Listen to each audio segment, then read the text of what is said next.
green jobs, new opportunities for all of us, a just future for all. We have already taken the first important steps, but the potential for India and Denmark is huge.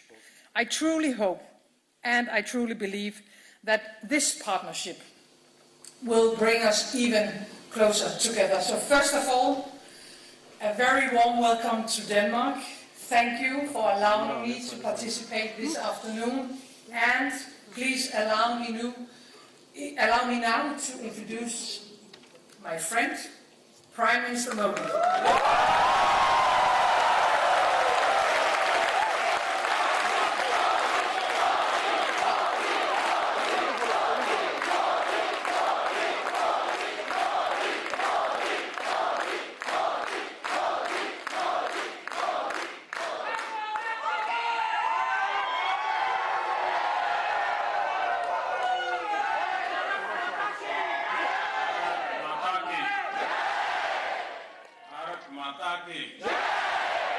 Bharat माता की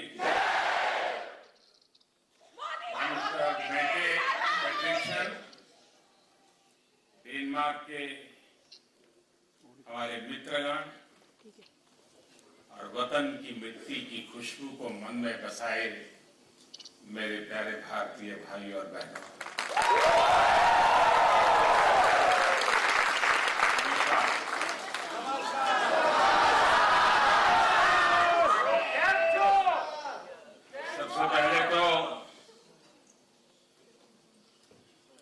Denmark के प्रधानमंत्री जी का हृदय से आभारी हूं कि उन्होंने इतना समय हमारे लिए दिया। 2 नंबर कम है। मुझे मालूम है कि उन्हें अगले काम के लिए, कार्यक्रम के लिए बीच में से निकलना पड़ेगा। मैं उनसे भी आग्रह करूंगा कि आप संकोच मत कीजिए। अगर मेरा थोड़ा लंबा चल जाए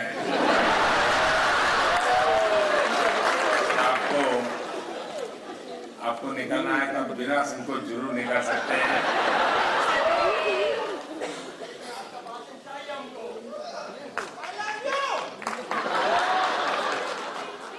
आप लोगों ने डेनमार्क के प्रधानमंत्री जी का और मेरा यहाँ जो भव्य स्वागत किया, उसके लिए मैं आप सभी का बहुत आभारी हूं। आज प्रधानमंत्री फेडरेशन का यहां होना इस बात का प्रमाण है कि भारतीयों के प्रति उनके दिल में कितना प्यार और सम्मान है।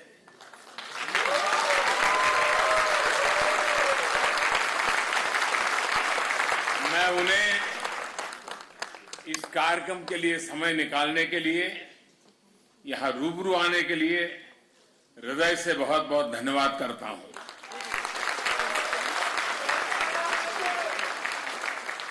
साथियों, कोरोना के कारण बहुत समय तक सभी की लाइफ एक तरह से वर्चुअल मोड में ही चल रही थी। अब ऑनलाइन से हमें ऑफलाइन जाना है, और हकीकत ये भी है कि ऑफलाइन ही लाइफलाइन है।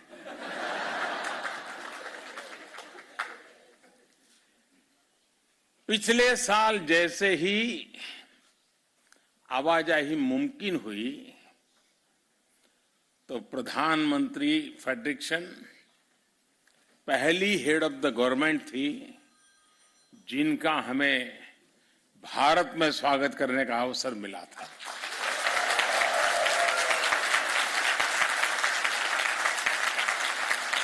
ये भारत और डेनमार्क के मजबूत होते संबंधों को दिखाता है।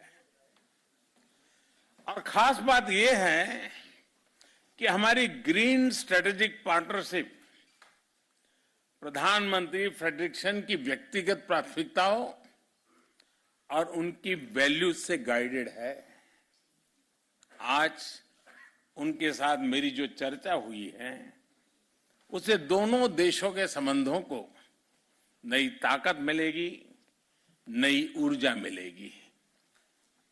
यहां आपसे बातचीत के बाद मैं हर मैजेस्टी क्वीन ऑफ डेनमार्क से मिलने जाऊंगा। कल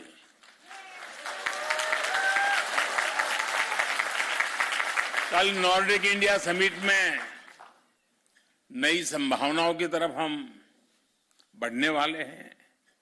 मुझे खुशी है कि पूरे नॉर्डिक रीजन के साथ भी भारत के रिश्ते बहुत मजबूत हो रहे हैं। साथियों, दुनिया भर में फैले भारतीय डायस्पोरा को अगर मिला लिया जाए तो उनकी संख्या कई देशों की आबादी से अधिक होगी।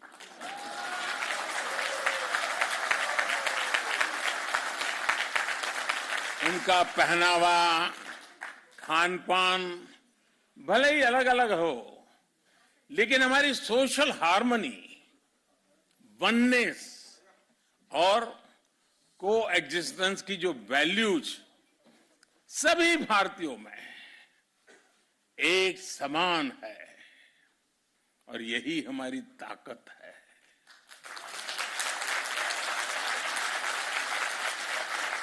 और जिनकी रूट्स किसी भी तरह मां भारती से जुड़ी हैं, वे स्वाभाविक तरह से लोकतंत्र और रूल ऑफ लॉ के प्रति सम्मान रखते ही हैं। एक भारतीय दुनिया में कहीं भी जाए, वो अपनी कर्मभूमि के लिए, उस देश के लिए पूरी ईमानदारी से कंट्रीब्यूट करता है।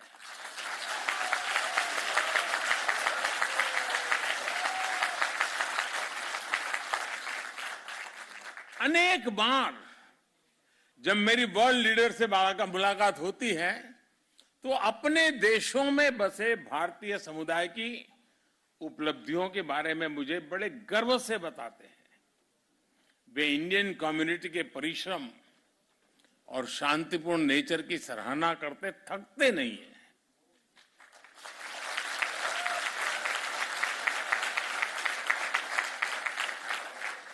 और इसके लिए धन्यवाद का हकदार मैं नहीं, आप सब हैं।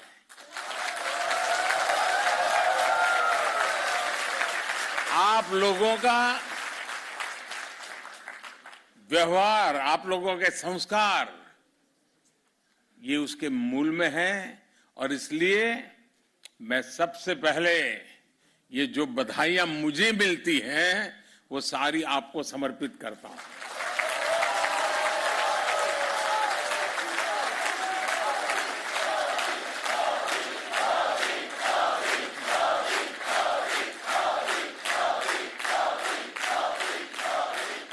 इंक्लूसिवनेस और कल्चरल डाइवर्सिटी, विविधता, विशेषता भारतीय समुदाय की ऐसी शक्ति है जो हम सबको प्रतिपल जीवंतता का एहसास कराती है।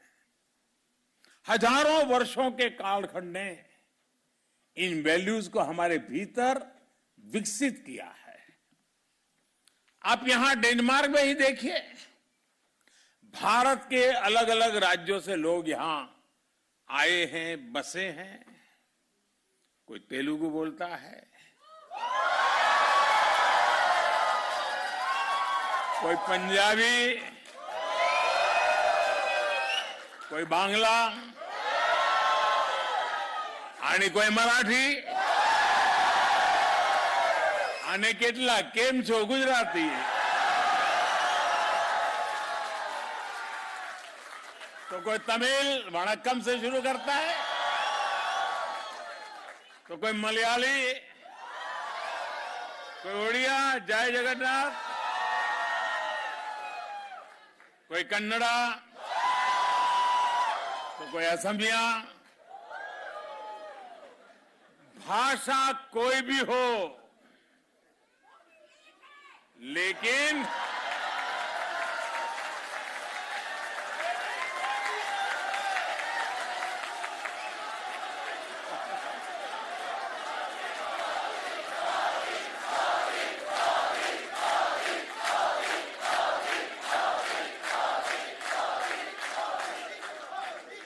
भाषा अनेक, भाव एक।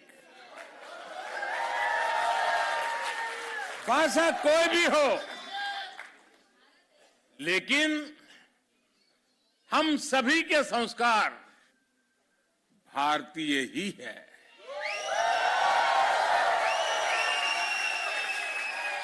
हमारी खाने की थाली बदल जाती है, टेस्ट बदल जाता है, लेकिन स्नेह से बार बार आग्रह करने का भारतीय तरीका कभी नहीं बदलता है। और हमें मालूम है कुछ लोगों को तो आग्रह करने का ऐसा स्वभाव होता है कि नमक के लिए भी कर देते हैं।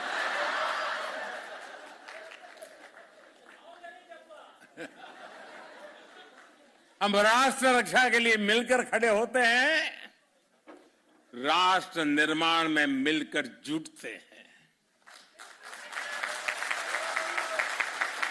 भारतीयता सबका साथ, सबका और सबका। अब देखिए घर घर बात पहुंच चुकी है और डेनमार्क में भी गूंज रही है। सबका साथ, सबका विकास, सबका विश्वास और सबका प्रयास, और इसी से समृद्धि होती है। और साथियों, वसुधैव कुटुंबकम यानी वन वर्ल्ड, पूरा विश्व एक परिवार, हमारा ये कंसेप्ट व्यापार कारोबार की अवधारणा से भी बहुत विस्तृत है, बहुत व्यापक है, बहुत गहरा है, हिमालय से भी ऊंचा है। हमारी वन वर्ल्ड की अवधारणा अपनत्व पर, बंधुत्व पर, संवेदनशीलता पर, सम्मान पर टिकी है। 21वीं सदी का भारत भी नए ग्लोबल ऑर्डर के लिए इसी विजन को लेकर आगे बढ़ रहा है। साथियों, आज भारत जो कुछ भी हासिल कर रहा है, वो उपलब्धि सिर्फ भारत की नहीं है, बल्कि वो करीब 1/5 ह्यूमैनिटी की उपलब्धि है।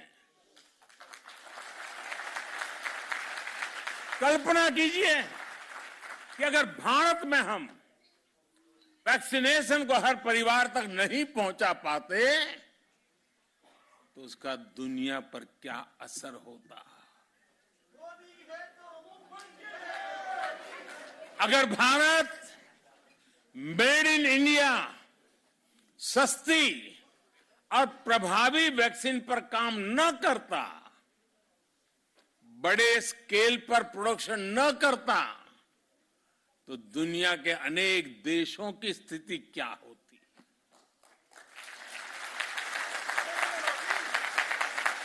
भारत जब अपने नागरिकों को गरीबी से बाहर निकालता है तो दुनिया से गरीबी कम होती है।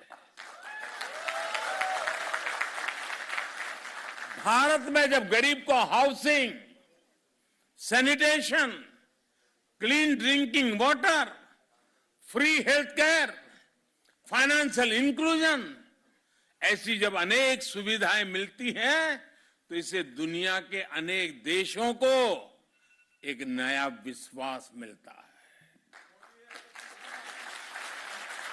इससे सस्टेनेबल डेवलपमेंट के हमारे लक्ष्य मजबूत होते हैं।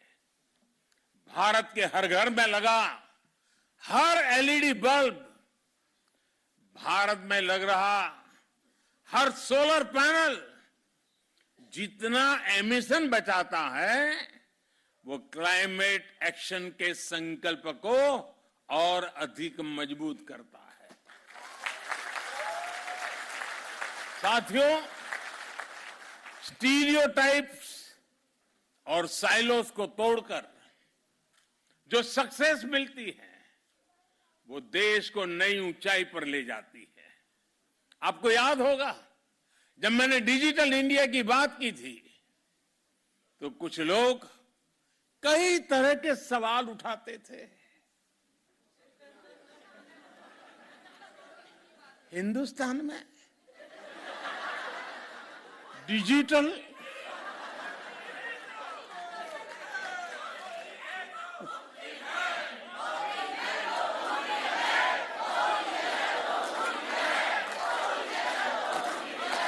न जाने ऐसे सवाल पूछते थे, लेकिन आज मैं कहना चाहता हूं दोस्तों, 5-6 साल पहले हम पर कैपिटा डेटा कंजम्पशन के मामले में दुनिया के सबसे पिछड़े देशों में से एक थे। ये मैं बहुत दूर की बात नहीं कर रहा हूं, 5-6 साल पहले। लेकिन आज स्थिति एकदम से बदल गई है।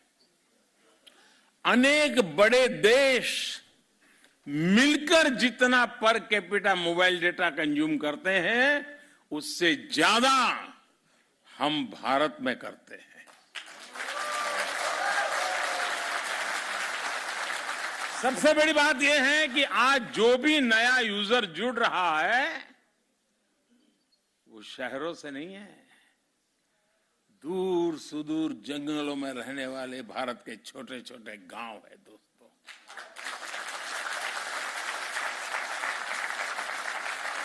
इसने भारत के गांव और गरीब को तो एम्पावर किया ही है, बहुत बड़े डिजिटल मार्केट का गेट खोल दिया है। और यही तो है नए भारत की रियल स्टोरी।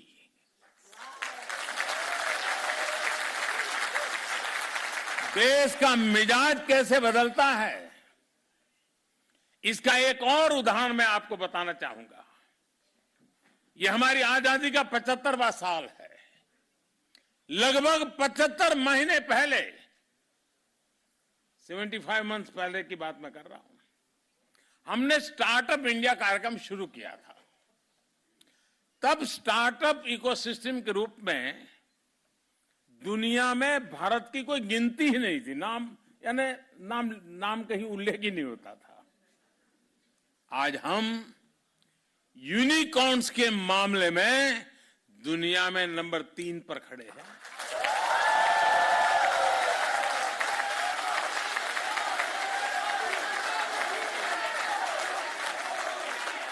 आज स्टार्टअप्स के मामले में दुनिया का तीसरा सबसे बड़ा इकोसिस्टम हिंदुस्तान है।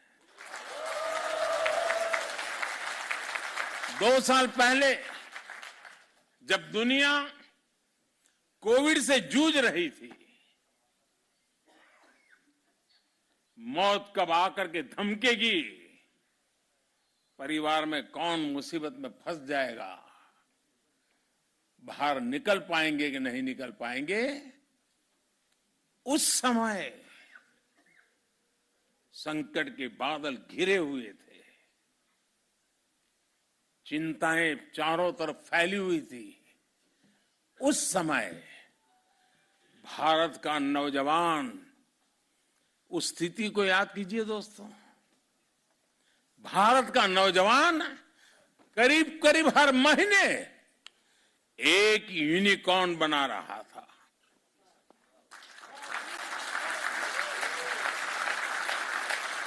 दो 2021 में तो ये स्पीड और बढ़ गई और 8-10 दिन में ही वो यूनिकॉर्न बनाने लग गया। और इस साल के शुरुआती 2022 के शुरुआती 3 महीने में तो हर हफ्ते एक यूनिकॉर्न भारत में तैयार हुआ।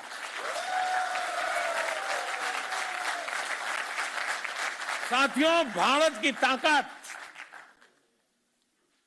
और ये बात दुनिया भी धीरे धीरे समझने लगी है। भारत की ताकत जब बढ़ती है तो साथियों मेरे शब्दों में विश्वास करिए, दुनिया की ताकत भी बढ़ती है।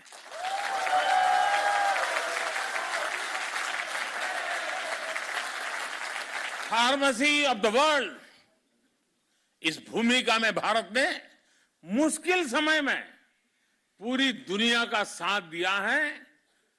दुनिया के अनेक देशों को दवाइयां भेजी हैं ताकि हम संकट के समय मानवता के इस काम में पीछे न रह जाएं, दुनिया को संकट के समय मदद करें, ये सपना लेकर के काम करते रहे।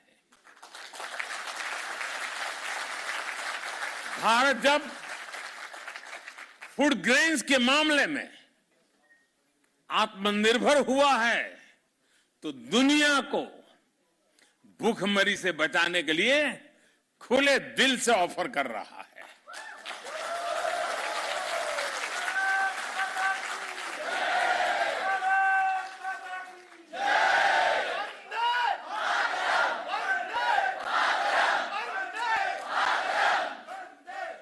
आईटी के मामले में भारत की ताकत बढ़ी तो इस सदी के बड़े संकटों के दौरान भारत ने दुनिया की मदद की।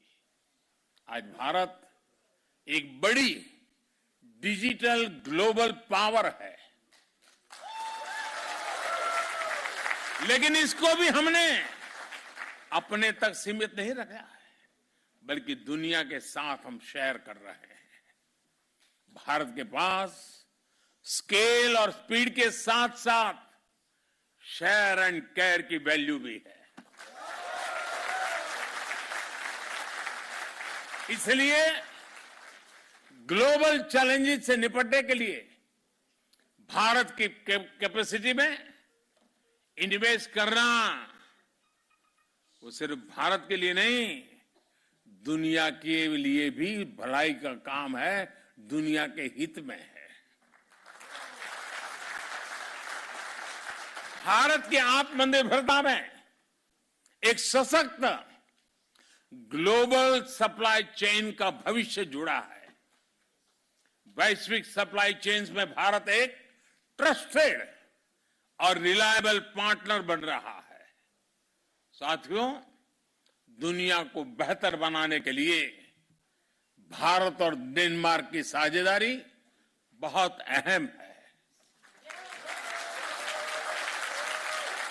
विशेष रूप से क्लाइमेट चेंज से जुड़ी हमारी चिंताएं भी और हमारे संकल्प भी साझा है।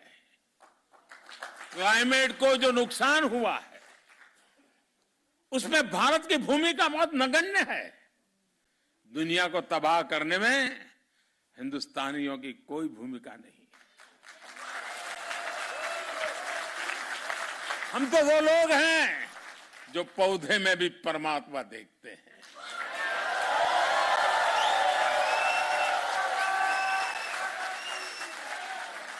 हम वो लोग हैं जो नदी को मां मानते हैं। Thank you excellency.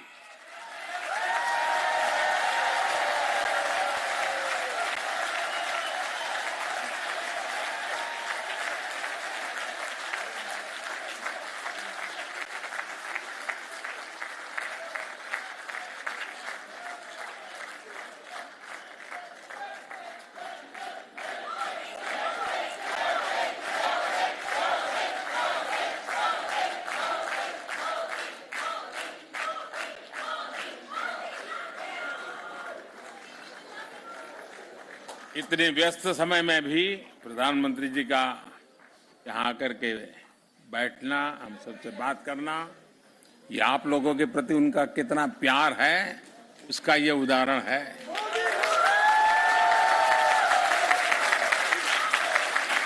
साथियों, मैं आपसे जो बता रहा था कि हम जो भी अच्छा करने का प्रयास कर रहे हैं उससे दुनिया लाभान्वित होती है, लेकिन दुनिया की भलाई के देखते हुए भारत ने वर्ष 2070 तक, जैसा मैंने कहा, हमने दुनिया में इस प्लेनेट को, इस पृथ्वी को बर्बाद करने में हिंदुस्तानियों का कोई रोल नहीं है, हिंदुस्तान का कोई रोल नहीं है। उसके बावजूद भी भारत ने वर्ष 2070 तक नेट जीरो का संकल्प लिया है। भारत दुनिया के उन चंद देशों में है जो इस दिशा में किए गए अपने कमिटमेंट को समय से पहले पूरा कर रहा है। नॉन फोसिल सोर्सेज से 40% इंस्टॉल्ड कैपेसिटी का जो लक्ष्य हमने रखा था, और लक्ष्य में हमारा डेडलाइन था 2030। अभी तो 2030 काफी दूर है, लेकिन उस काम को हमने 9 साल पहले ही पूरा कर लिया जी।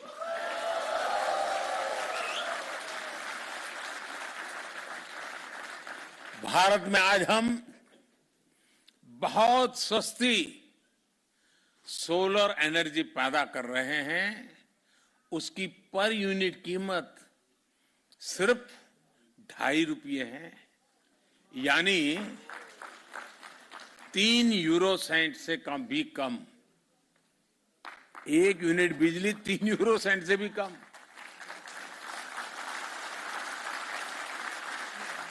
और हमारी कोशिश है कि उसको हम 2.5 रुपये से और नीचे ला करके 2 रुपये तक ले जाने की कोशिश कर रहे हैं। लेकिन साथियों, हमें यह भी मानना होगा कि वैश्विक क्लाइमेट एक्शन अभी तो कहीं सफल होता नजर नहीं आ रहा है। दुनिया जहां थी वहीं ठहरी हुई है। इक्के दुक्के अपवाद कुछ कर पाते होंगे,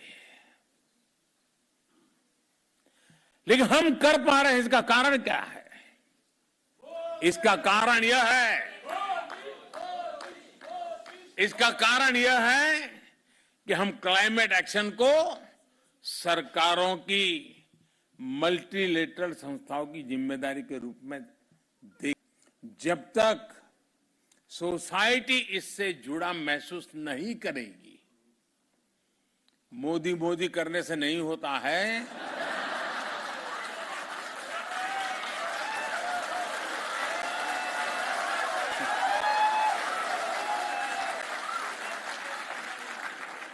ये इसलिए हो रहा है कि हर हिंदुस्तानी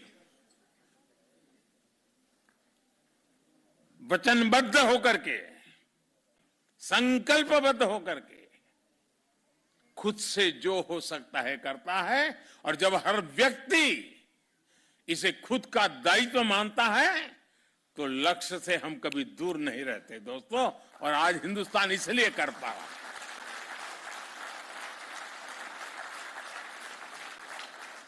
इस समस्या के समाधान में विश्व के अनेक विचार चल रहे हैं, अनेक योजनाएं चल रही हैं, अनेक एनजीओ भी अपनी दुनिया चला रहे हैं। बहुत कुछ हो रहा है, अलग अलग तरीके से हो रहा है। लेकिन हाँ, भारत ने एक नया विचार रखा है, आग्रह किया है। और मैंने ग्लासगो जब आया था तो मैंने एक शब्द में उस बात को वर्णित किया था, और मैंने कहा था हमें लाइफ पर फोकस करना है। Life, LIFE। और जब मैं लाइफ बोलता हूं तो मेरा कहने का तात्पर्य होता है life style for environment. Life style for environment को प्रमोट करने का आज समय की सबसे बड़ी मांग है।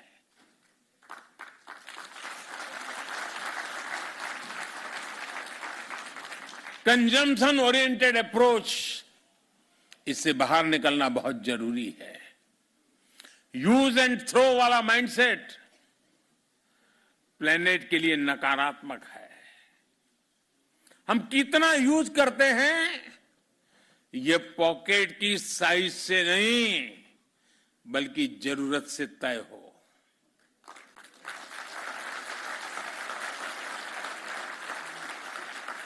हम जरूरत से ज्यादा जो भी यूज कर रहे हैं उससे दुनिया में कोई न कोई वंचित हो रहा है, उससे दुनिया के किसी कोने में नेचर को एक्सप्लॉइट करने का दबाव बढ़ रहा है। इस सेंस ऑफ रिस्पॉन्सिबिलिटी को हमें अपनी फैमिलीज में जागृत करते रहना होगा और हर भारतीय को दुनिया में जहां जाए वहां इन हमारे संस्कारों को प्रकट करते ही रहना चाहिए। मुझे विश्वास है कि डेनमार्क और भारत साथ मिलकर विश्व की कई समस्याओं के लिए इनोवेटिव समाधान तलाश सकते हैं। ऐसे समय में जब हम आजादी का अमृत महोत्सव मना रहे हैं, तब हमारी ये साझेदारी और अहम है। डेनमार्क भारत के व्हाइट रिवॉल्यूशन में हमारे साथ था, अब हमारे ग्रीन फ्यूचर में हमारा मजबूत साझेदार बन रहा है।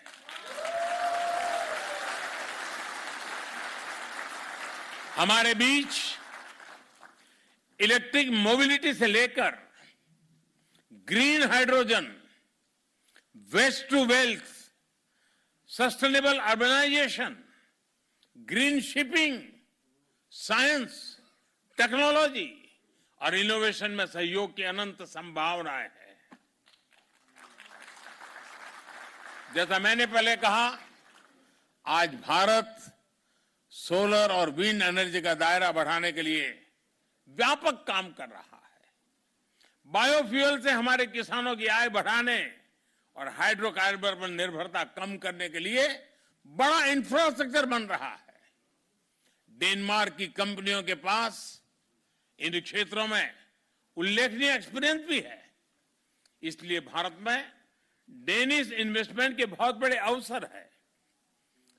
आप में से कई लोग डेनमार्क की बड़ी बड़ी कंपनियों में काम कर रहे हैं। आप अपने डेनिश मित्रों को, अपने कलीग को भारत में मौजूदा अवसरों के बारे में जरूर बताएंगे ना?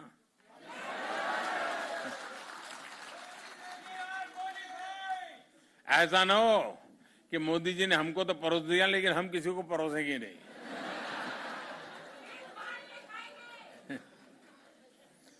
साथियों, यहां कोपेनहेगन यूनिवर्सिटी में विश्व प्रतिष्ठित नील बोर इंस्टीट्यूट है।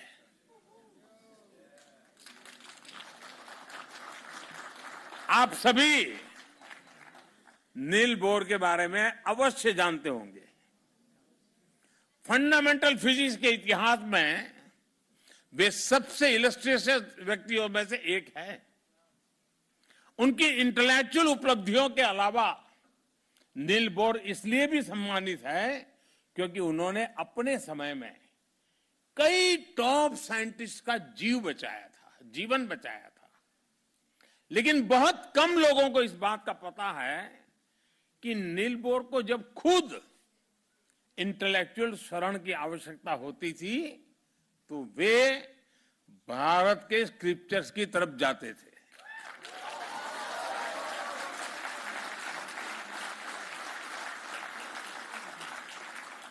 उनका यह वाक्य बहुत प्रसिद्ध है और वो कई बार उसका उल्लेख करते थे। I go to the Upanishad to ask questions.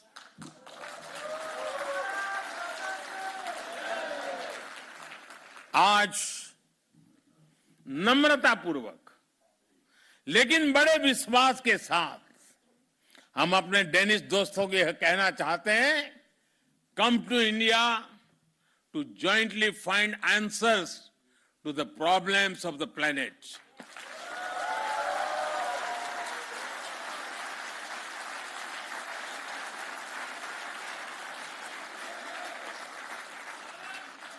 साथियों, जब मैं आपके बीच में आया हूं और मेरे ये डेनमार्क की पहली विजिट है,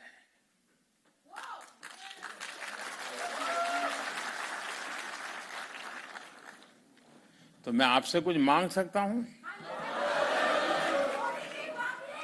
सचमुच में?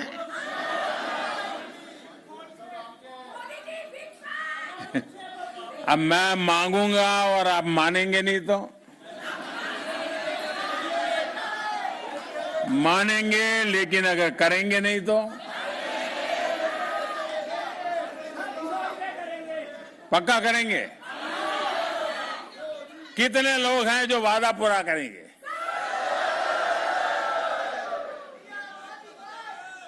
ये आजादी का अमृत महोत्सव चल रहा है, आजादी के 75 साल है। इस अमृत महोत्सव से शुरू करना है। कौन मानते हैं?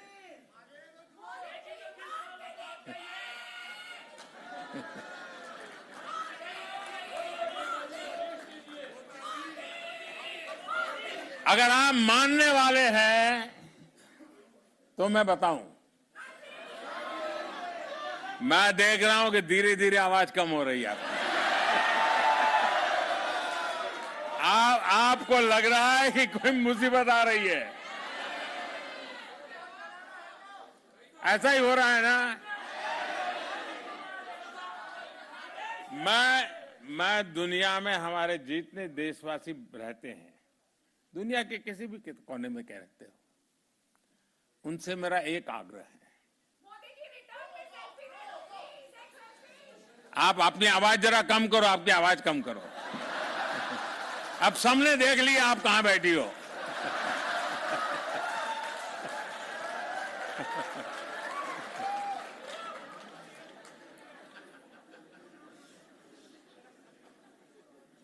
मुझे कोई बहुत बड़ा गंभीर बात बताने वाला नहीं, बस सामान्य बात है, बहुत छोटी। करेंगे? पक्का करेंगे? वादा निभाएंगे? देखिए, भारत इतना महान देश है, भारत के प्रति हम लोग इतना गर्व करते हैं। आप कम से कम हर वर्ष 5 नॉन इंडियन फ्रेंड्स, इंडियन नहीं, 5 नॉन इंडियन फ्रेंड्स को हिंदुस्तान देखने के लिए भेजने का काम कर सकते हैं, उनको प्रेरित कर सकते हैं।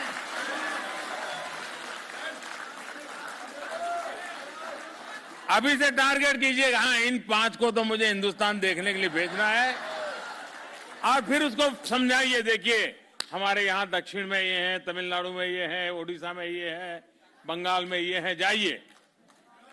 आपको कल्पना है दोस्तों, आप दुनिया की कितनी बड़ी ताकत बन जाओगे।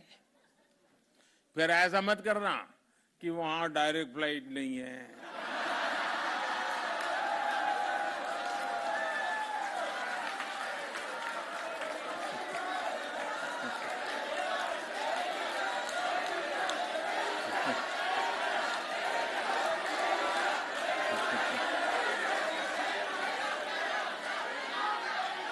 रोना धोना करने वालों का काम नहीं है जी।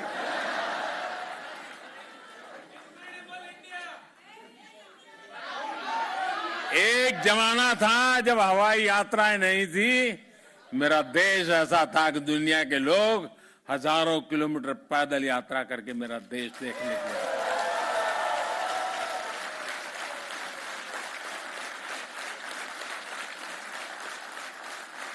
हमें ये फिर से ये वातावरण बनाना है। और आप देखिए, देखते ही देखते दुनिया के लिए एक ही डेस्टिनेशन बन जाएगा, चलो इंडिया।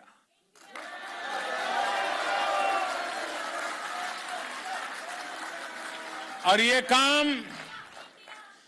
काम एम्बेसी का नहीं है,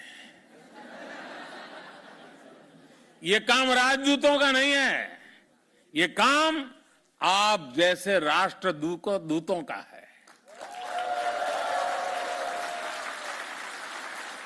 राजदूत तो एक होता है, राष्ट्रदूत लाखों की तादाद में होते हैं।